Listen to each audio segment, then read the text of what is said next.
Hello guys, magpapalit tayo ng timing belt ng Toyota Corolla 4AFE engine.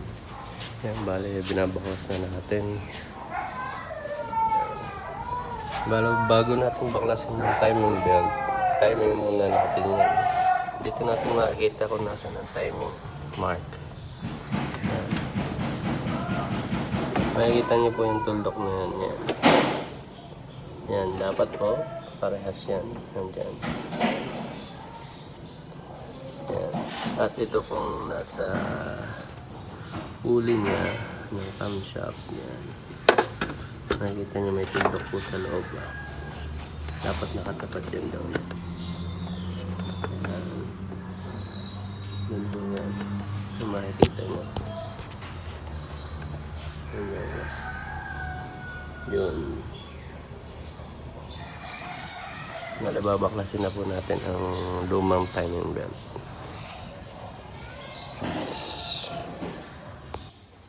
Ito na guys, nabalta na natin ang bagong timing belt. Ayan.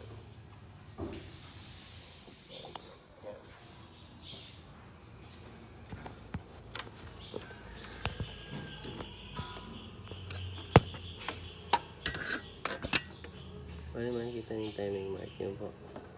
Yan, yung timing mark. Kung makikita nyo sa may crankshaft.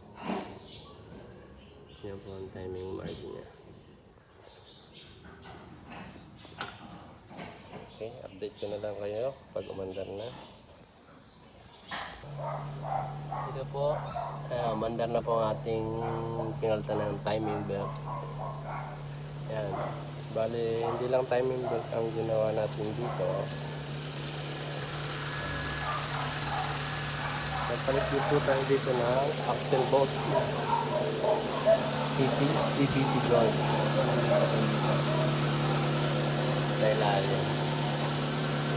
CVT joint. Nagpalit din po tayo dyan sa axle oil seal. Ay, oil seal po yan. Nagpalit din po tayo.